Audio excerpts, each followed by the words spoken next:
जातियों को ग्लोरीफाई करना आज के इस मॉडर्न युग में बंद कर देना चाहिए। मैं जातिवाद के सख्त खिलाफ हूँ, कास्टिज्म को मैं सपोर्ट नहीं करती।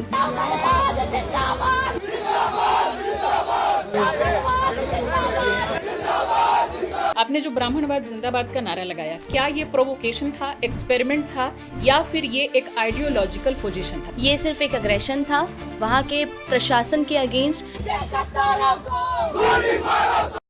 देश के गोली मारो वालों को आप एकदम सीधे सीधे बोल रही हो, पूरे प्रोग्राम में बोल रही हो, कई सारे शोज मैंने आपको देखा। देश के गद्दार। तो ये लॉ एंड ऑर्डर सरकार, पुलिस, जुडिशरी करेगी या आप करेगी? मतलब ये तो मुझे डर लग रहा है बल्कि लॉ एंड ऑर्डर करके कि आप किसको प्रभावित कर रही हो भाई। अगर 4 लड़के भी ये सुन के करने लगे, 4 लड़के लड़कियां भी ये काम कर दें, सोचो कि उनको तो आप जेल पहुंचा दोगी, खुद तो आप गायब हो जाओगी। मुझे वो चीज करनी ही नहीं है जो मुझे सेक्युलर बना दे। मैं हिंदुओं को कट्टर बनाना चाहती हूँ। हिंदुओं को कट्टर ही से तो दिक्कत है। कोई भी धर्म, कोई भी जाति जो कट्टर बनाता है वहीं पे वो उसका विनाश कर देता है। सेम सारे लोग बोलने लगे, क्रिश्चियन और इस्लाम भी सब आप ही फॉलो करने लगे, तब तो रोजी करवाएंगे आप देश में। आप लोग आएंगे जाएंगे, आपने ये बयान देश और धर्म नहीं बचेगा। जहाँ बात मेरे देश और धर्म पर आएगी तो मैं 206 हड्डियाँ और संविधान के सभी धाराएं तोड़ सकती हूँ। हाँ, बताओ कितना ज्यादा आपका ये आतंकवादी और गुंडाई वाले आपके आतंकवादी नहीं गुंडा बोल सकते हैं आप, गर्व से कह सकते हैं। ये बयान है आपका, गर्व से कह सकते हैं आप।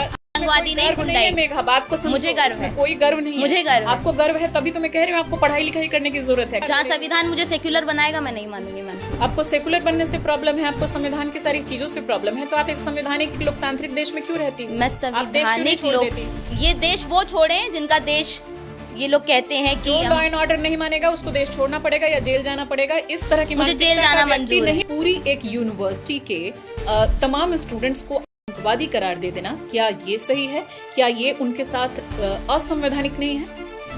मैम, जेएनयू की दीवारों पर लिख दिया जाता है ब्राह्मणवाद मुर्दाबाद। क्या सारे यूनिवर्सिटी के स्टूडेंट लिखते हैं? नहीं, वही तो मैंने कहा। तो आप सारे यूनिवर्सिटी के सारे स्टूडेंट को आतंकवादी कैसे बोल सकती हैं? हेलो दोस्तों, कैसे होंगे? उम्मीद करता हूँ सब ठीक ठाक होंगे और अपने अपने काम में व्यस्त होंगे।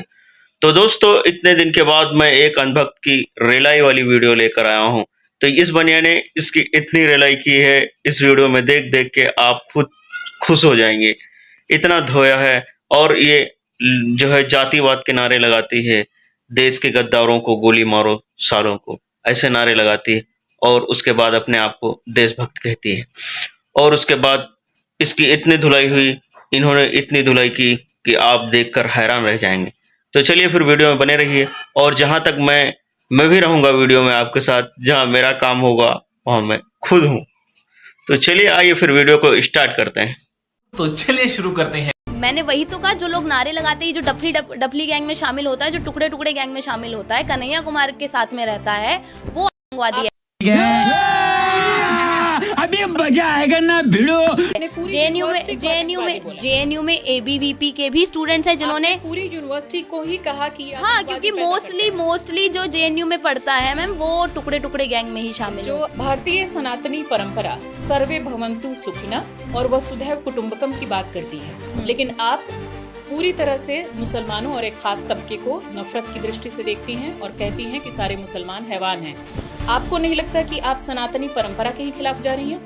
हम एक हद तक, एक लिमिट तक बर्दाश्त करने की भी एक सीमा होती है मैम। कब तक आप बर्दाश्त करेंगी? सनातन धर्म आपको इंसान तो बनाएगा ही बनाएगा, लेकिन जब बात जरूरत पड़ने पर शस्त्र उठाने की आएगी तो वो आपको वो भी सिखाता है। और आपको धर्मो रक्षति रक्षता, धर्म को आप सिर्फ उस हिसाब से देखो जो आपके मानवता की रक्षा कर सके, ठीक है? इसको कभी भी किसी के खिलाफ आपकी मानवता की रक्षा कर सके, नफरत के लिए इस्तेमाल मत करो। सनातन धर्म जो है वो एकता की बात करता है, 4 वर्णों की बात करता है। इस्लाम में लोग एक नारा लगवाने के लिए लोगों के साथ जबरदस्ती करते हैं, और आप अपने नारा लगाने के लिए जबरदस्ती नहीं होती है। आपने 2 दिन पहले भी मौलाना मदनी का एक बयान सुना होगा कि जो जय श्री राम बुलवाए, जवाब है हम जय श्री राम जबरदस्ती नहीं बुलवाते, लेकिन कौन बुलवाता? तमाम वीडियोस हैं, दर्जनों वीडियो इंटरनेट पे पड़े हुए हैं। आप कैसी पत्रकार हैं, आपको नॉलेज नहीं? जय श्री राम बोल, जय श्री राम बोलने में क्या है? बोलना पड़ेगा।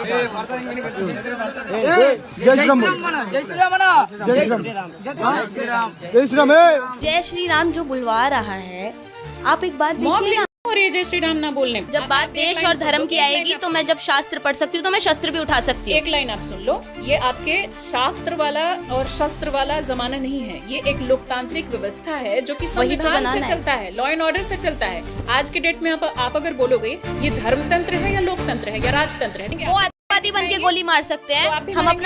अपना देश बचाने के लिए, अपना धर्म बचाने के लिए शस्त्र नहीं उठा सकते हैं। आपका पूरी तरीके से अभी मानसिक विकास नहीं हुआ है, स्टडी करो, नहीं तो आप मुझे संविधान मंजूर को है। नहीं मानोगी तो मुझे कैसे इस मंजूर देश है। में एक सही नागरिक के तौर पे रह मुझे पाओगे? मंजूर। आपके हिसाब से धर्म क्या है?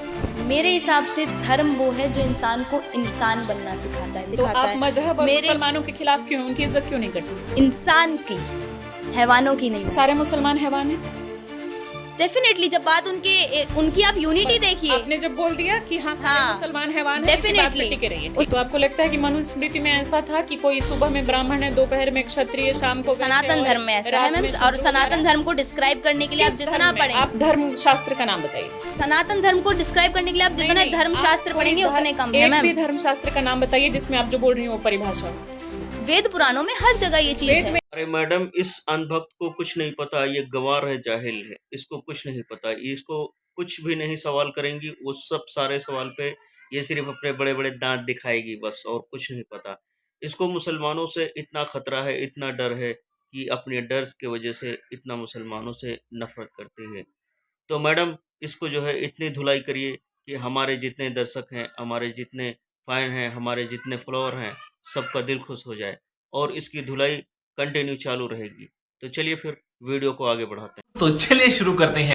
पुराण में, वेद में तो किस उपनिषद में, और पुराण में तो किस पुराण में? वेद पुराण मैंने पढ़े नहीं है, जहाँ मैंने अपने पढ़ी नहीं है, तो पेरेंट्स आप से ये सुना परिभाषा है, कैसे दे रही हैं? जो मैंने अपने पेरेंट्स से सुना है, जो मैंने अपने धर्म पेरेंट्स गुरुओं से सुन सुना के है। आप इस तरह से सार्वजनिक मंचों पर परिभाषा दे रही हैं? आपको ज्ञान ही नहीं, बड़ों से सुन लिया आपने, मान लिया, खुद क्यों नहीं पढ़ा? मैं वो मनुस्मृति नहीं पढ़ूंगी मैम जिसमें आप पढ़ोगे ही ये पढ़ोगे ही नहीं, कैसे जाने? ये वाला आप डिफाइन करेंगी।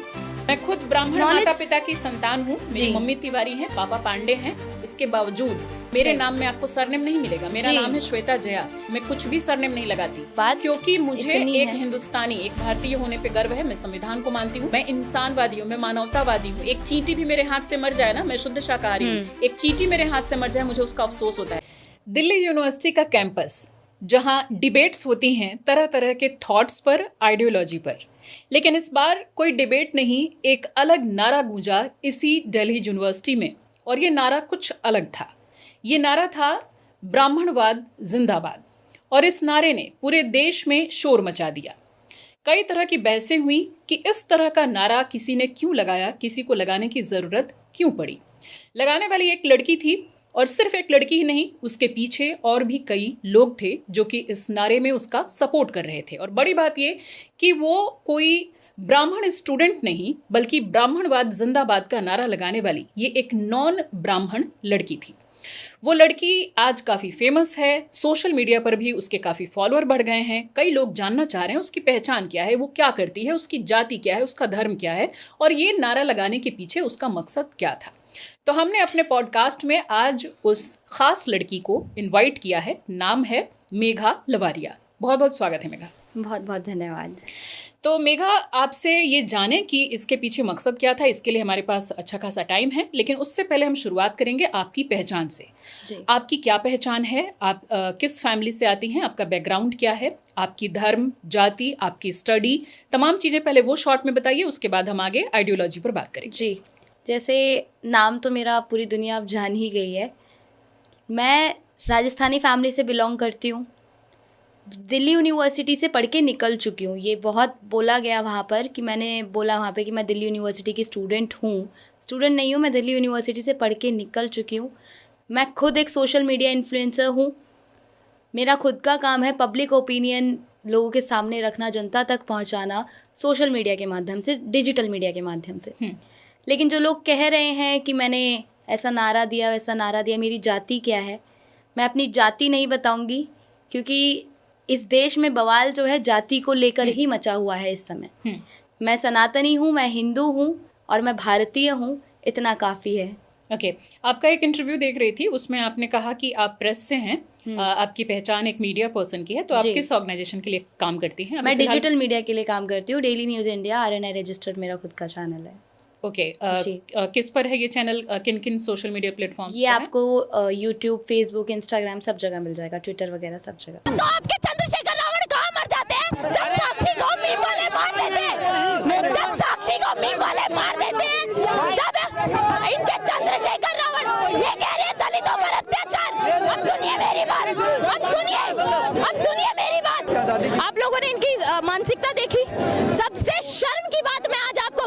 Digital media. लेकिन एक पत्रकार का काम कहीं भी पॉलिटिकल नारेबाजी करना नहीं होता है, या जातिगत नारेबाजी, धर्मगत नारेबाजी करना नहीं होता है। एक पत्रकार अगर कोई है, अगर उसकी वो पहचान है, तो उसका काम होता है किसी भी खबर को कवर करना और उसको बिना बायस हुए दिखाना। आप सहमत हैं? मैं आपकी बात से सहमत हूँ, लेकिन मैं ये भी कहूँगी, मैंने कभी नहीं कहा कि मैं पत्रकार हूँ या मैंने जर्नलिज्म किया है। मैंने दिल्ली यूनिवर्सिटी से ग्रेजुएशन करी है, पॉलिटिकल साइंस ऑनर्स। मैंने पहले ही कहा मैं सोशल मीडिया इन्फ्लुएंसर हूँ। लेकिन आपका एक इंटरव्यू देख रही थी, INS करके ऐसा कोई चैनल था, तो उस पर आप ये कह रही थी मैं प्रेस से हूँ, प्रेस कार्ड है। हाँ, प्रेस कार्ड है, ये आप कह रही RNI थी। रजिस्टर्ड मेरा नंबर है, that is why press card है। ओके।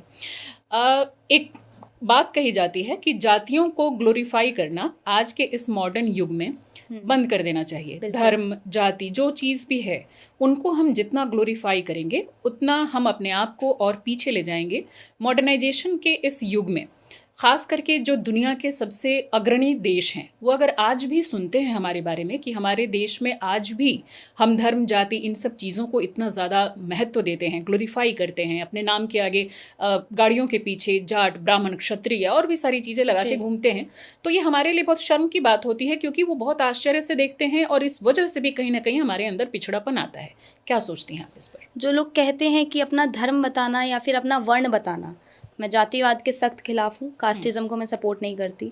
मैं वर्ण व्यवस्था को मानती हूँ जो मेरे सनातन धर्म ने दी, 4 वर्ण, ब्राह्मण, क्षत्रिय, शूद्र, वैश्य। मैं चारों वर्ण को मानती हूँ। अगर आपको लगता है अपना धर्म बताना और अपना वर्ण बताना आपके लिए शर्म की बात है, की बात करती है, अपने ही धर्म को नहीं बता रही है, क्योंकि इसको अपना ही धर्म बताने में इसको बहुत शर्म आ रही है, इसलिए ये नहीं बताएगी। क्योंकि ये जाति ये ब्राह्मण जात की है ही नहीं। अगर ये ब्राह्मण की जाति होती तो ये गर्व से अपना जात बताती कि मैं ब्राह्मण हूँ। ये किसी वैसी जात की है जो अपनी जात छुपा रही है और बोलती है मुगलों लोगों ने कितना जो है संघर्ष किया, ये किया। अरे मुगल जो है पता नहीं कितनों 100 साल जो है राज किए हैं, तब हिंदू खतरे में नहीं आया, और इसको मुसलमानों से बहुत बड़ा खतरा है। तो चलिए फिर वीडियो स्टार्ट करते हैं और वीडियो में बढ़ते हैं आगे। तो चलिए शुरू करते हैं।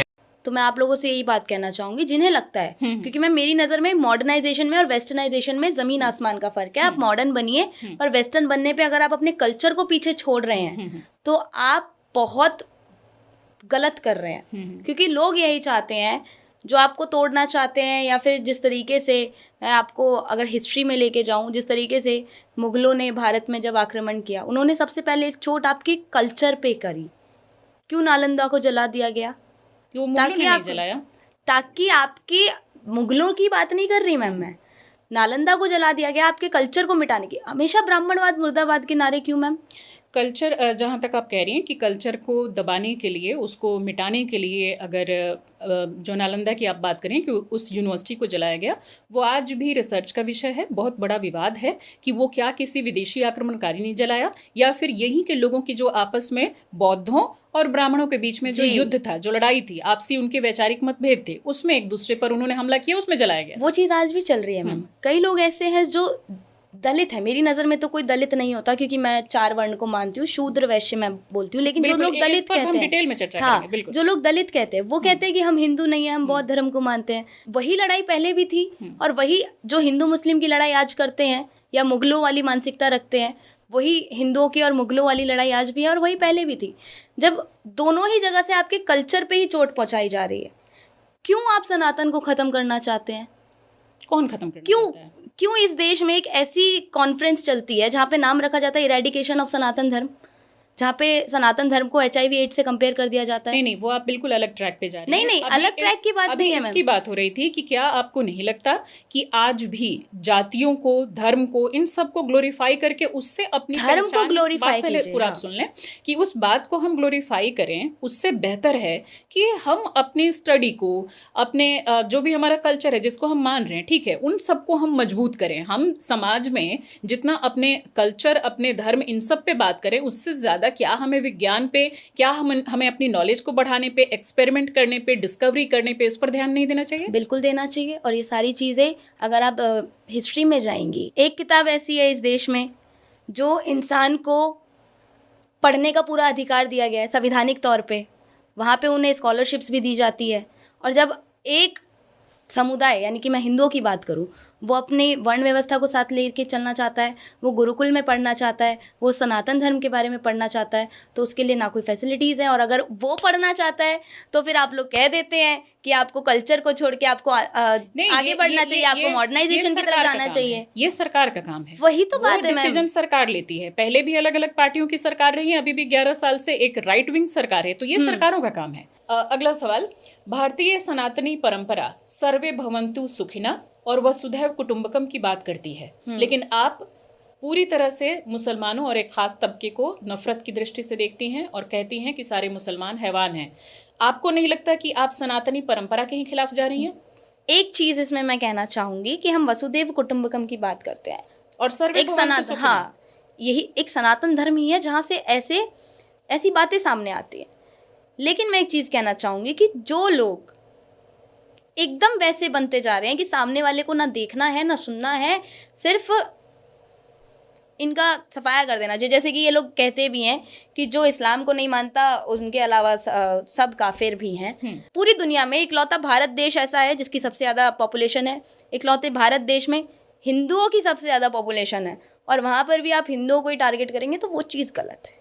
चाहे उसमें पार्टियाँ टारगेट करें, लॉज टारगेट करें, आपके चाहे जिस तरीके से लॉज अभी बनाए जा रहे हैं, ये रूल्स एंड रेगुलेशन टारगेट करें या फिर कोई और समुदाय टारगेट करे, वो चीज़ गलत है। हम एक हद तक, एक लिमिट तक बर्दाश्त करने की भी एक सीमा होती है मैम। कब तक आप बर्दाश्त करेंगी? कोई आपको पिन किए जा रहा है, आप एक लिमिट तक बर्दाश्त करेंगी ना। ठीक है, आपने कहा कि आप जाति व्यवस्था को नहीं मानती। भारतीय सनातन परंपरा में या हमारे हिस्ट्री में पुराने समय में वर्ण व्यवस्था रही है। आपको जाति व्यवस्था और वर्ण व्यवस्था में क्या फर्क पता है? फर्क ये है कि जातियाँ जो हैं, आपको एक चीज़ में इसमें ये भी कोट करना चाहूँगी, 75 सालों से देश को आज़ाद हुए हुए 78 साल हो गए, लगभग 75 सालों से, जब संविधान मान के चलते हैं, चलिए 75 सालों से ऐसी कौन सी राजनीति, मैं पार्टी का नाम नहीं ले रही हूँ यहाँ पे, कांग्रेस बीजेपी मैं सबको टारगेट कर रही हूँ, ऐसी कौन सी राजनीति, ऐसी कौन सी पार्टी जो दलितों के नाम पे सिर्फ राजनीति कर रही है और दलितों को एक गड्ढे से नहीं निकाल पा रही है? मेरे सवाल का जवाब वही मैं कह रही हूँ, दलित को दलित बनाया जा रहा है। दलित कोई नहीं है, जातिवाद में दलित है, जातिवाद में दलित है। मैंने सिर्फ परिभाषा वर्ण व्यवस्था में और जातिवाद में क्या फर्क है ये पूछ रही हूं जी, उसके बाद आप जवाब दे पाओगे। मैंने ये पूछा था कि आपने कहा था कि आप जाति व्यवस्था को नहीं मानती, आप वर्ण व्यवस्था को मानती हैं, क्योंकि कई इंटरव्यू में आपने ये कहा है कि भारत में मूलतः वर्ण व्यवस्था। मैडम का सवाल इसको समझ ही नहीं आया रहा, इसलिए ये देख रो किधर लेके जा रही है। ये जो है दलितों की तरफ लेके जा रही है, फिर बाद में ये मुसलमानों की तरफ लेके जाएगी, मुगलों की तरफ लेके जाएगी। बस इसका यही एक काम है और ये देशभक्त नहीं है, ये एक टेररिस्ट है। टेररिस्ट फिर भी जो है ठीक होता है, टेररिस्ट तो दूसरे देश को बर्बाद करता है, लेकिन अंधभक्त अपने ही देश को खा जाते हैं। तो चलिए फिर वीडियो स्टार्ट करते हैं, आगे बढ़ते हैं। तो चलिए शुरू करते हैं। व्यवस्था रहा है, जाति व्यवस्था नहीं रही है जी। आप वर्ण व्यवस्था और जाति व्यवस्था में क्या अंतर समझती हैं, इसको परिभाषित कीजिए। वर्ण व्यवस्था में मैं ये चीज़ कहना चाहूँगी, अगर मैं सुबह उठ के पूजा कर रही हूँ तो मैं ब्राह्मणों में आऊँगी, अगर जहाँ मुझे ज़रूरत पड़ रही है मैं शस्त्र उठा रही हूँ तो मैं क्षत्रियों में आऊँगी, मैं अपनी फाइनेंशियल स्टेबिलिटी के लिए अगर कुछ काम कर रही हूँ तो मैं शूद्र में आऊँगी, और अगर मैं अपने घर की साफ़ सफाई कर रही हूँ या बाहर भी साफ़ सफाई कर रही हूँ कहीं जाकर तो मैं वैश्य में आऊँगी। एक इंसान के अंदर ही चारों वर्ण है, जैसे हम कहते हैं कि भगवान इंसान के अंदर ही हैं, तो आप एक इंसान के अंदर ही चारों वर्ण हैं। मैं इसीलिए कहती हूँ हम 4 वर्ण हैं, ब्राह्मण क्षत्रिय शूद्र वैश्य, हमें टूटने की जरूरत नहीं है, हम चारों भाई हैं, तो चारों तबाही है हैं। कि जिस जातिवाद में आप मानती हैं, आपने कहा है कई इंटरव्यू में कि मनुस्मृति को आप सपोर्ट करती हैं, तो आपको लगता है कि मनुस्मृति में ऐसा था कि कोई सुबह में ब्राह्मण है, दोपहर में क्षत्रिय, शाम को सनातन धर्म में ऐसा है मैम। और सनातन धर्म को डिस्क्राइब करने के लिए आप जितना पढ़ेंगे, आप धर्म शास्त्र का नाम बताइए। सनातन धर्म को डिस्क्राइब करने के लिए आप जितने धर्म शास्त्र पढ़ेंगे उतने कम है मैम। एक भी धर्म शास्त्र का नाम बताइए जिसमें आप जो बोल रही हो वो परिभाषा हो। ये सनातन धर्म में ही है मैम, आप इसमें धर्म शास्त्र को कैसे जोड़ सकते हैं? नाम बताओ। वेद पुराणों में हर जगह ये चीज है। वेद में या पुराण में? वेद में तो किस में, किस उपनिषद में, और पुराण में तो किस पुराण में? वेद पुराण मैंने पढ़े नहीं है, जहाँ मैंने अपने पेरेंट्स से सुना है। कैसे दे रही हैं? जो मैंने अपने पेरेंट्स से सुना है, जो मैंने अपने धर्म गुरुओं से सुना है। आप इस तरह से सार्वजनिक मंचों पर परिभाषा दे रही हैं? आपको ज्ञान ही नहीं है। जब आपने उपनिषद पढ़े हैं?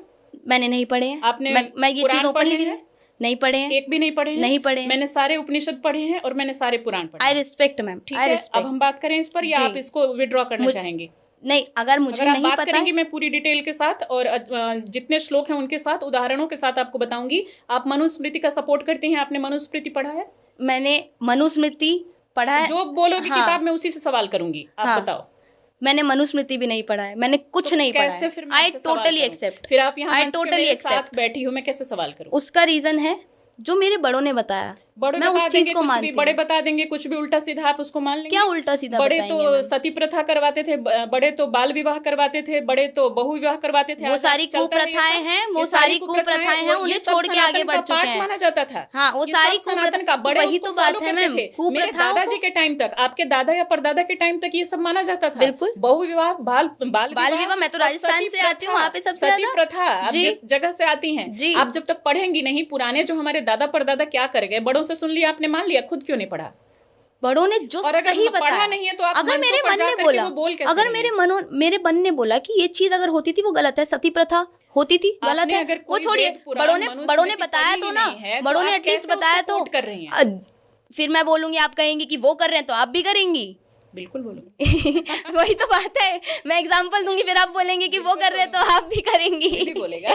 यही तो डिफरेंस बेटा, है ये मैम, कोई बोलेगा, सिर्फ मैं यही नहीं है, तो कोई डिफरेंस बोलेगा। है, यही तो डिफरेंस तो है। डिफरेंस कुछ लोग नहीं, हैं। आप पहले स्टडी करो। आप जैसे कि आपने कहा एक इंटरव्यू में कि आप मनुस्मृति को मानती हैं। हाँ। अगर आपने मनुस्मृति पढ़ा नहीं है, सिर्फ बड़ों से कुछ सुन लिया, आप कुछ उसको नहीं। कैसे कोट कर मैंने देंगी कुछ कहीं किसी के नहीं, सामने? कई- आपको लोग पकड़ लेंगे, जैसे मैंने पकड़ लिया। कहीं कैसे नहीं, आप पकड़ने बोलेंगी? की बात नहीं है मैम यहाँ पे। मनुस्मृति के अभी मैं आपको 4 श्लोक और 4 चीजें बता दूं, आप कैसे काउंटर करोगे अगर आपने उसको पढ़ा ही नहीं है?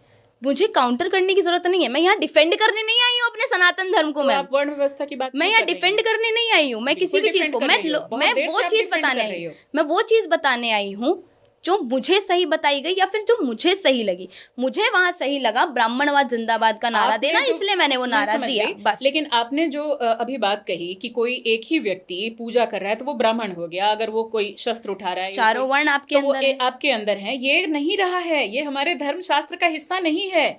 यहाँ तक कि महाभारत में कई ऐसे पर्व हैं, पर्व शायद आपने नहीं पढ़ा होगा तो आपको उसका आइडिया नहीं होगा, मैं आपको और कैसे समझाऊं।